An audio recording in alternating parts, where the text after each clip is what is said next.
Hi everyone, I'm Tinted.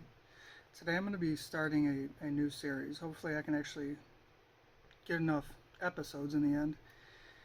This series is called Unforgettable Dreams. So, about a month ago, my baby was in the NICU. And I was staying at my sister's house with my wife. Me and her were sleeping. We woke up in the morning and she noticed that I was affected. So I had this really intense dream and I was almost traumatized when I woke up. I was just couldn't really speak about it and I was very emotional, and what I did was I wrote it down right away. This way I wouldn't forget it. Because you know how dreams are, they disappear as fast as you can make it to the coffee or to the bathroom. So I wrote it down and I let her read it and she could sort of see why I was feeling the way I did. So this is episode 1 of Unforgettable Dreams. Episode Inception. So the dream starts off that I'm leaving work and then I'm driving to go pick up my wife. As she was staying over by a friend's house. So I get to the friend's house and I go in and I see that my wife, she's sitting in a room with my brother and her friend's brother. And they're just talking, hanging out, and I'm just, it's getting to me in the dream. You feel those emotions. So I let it just sort of subside and I start helping her pack up, getting her stuff together. The news is playing on the TV next to me, sitting there talking about a serial killer that's out executing people randomly. So I go ahead and I get everything together. I head outside with my wife and we're walking out. She knows I'm upset.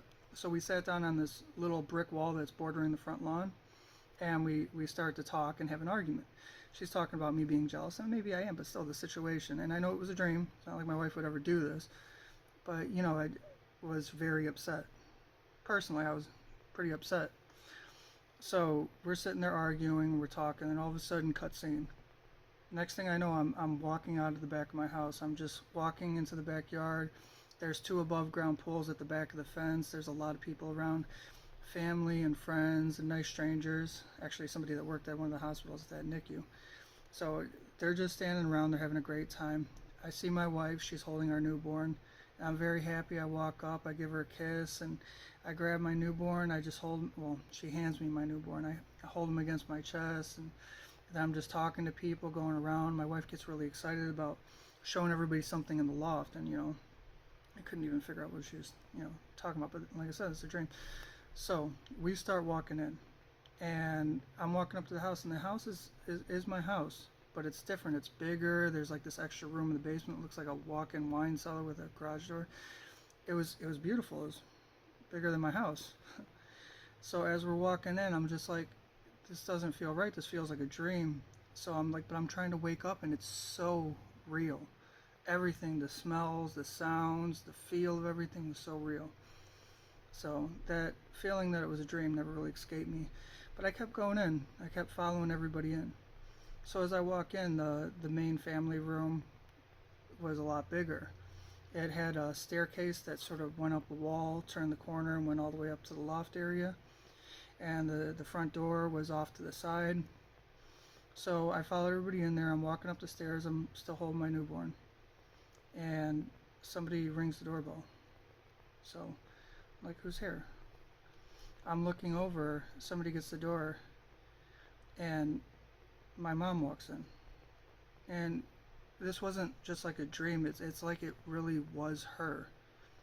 And she sort of looked at me and she was happy and she was smiling. And that's when it hit me. That's when I knew it wasn't a dream. And I went, oh my God, I'm dead. And everybody looked at me and sort of nodded, yeah. Just nodded at me.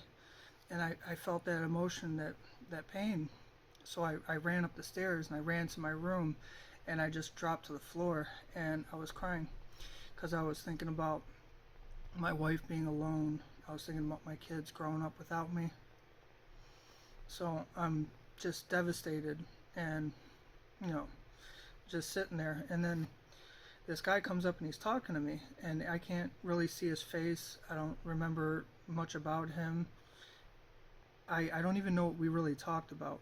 Very little of it. We talked for a while, and in the end, generally, he was explaining to me that you've died, and that it's time to go. it's time to go to heaven or wherever else. And, I'm just completely devastated. And then he shows me my body, and I'm laying in the front yard of my wife's friend's house, and I'm face down, and there's a lot of blood coming out of the back of my head. And my wife, she's screaming, "No, don't leave me, I love you." And she just keeps screaming it. She's devastated. And it turns out that that serial killer that was on the news in the beginning of the dream executed me while I was arguing with my wife. And then I woke up.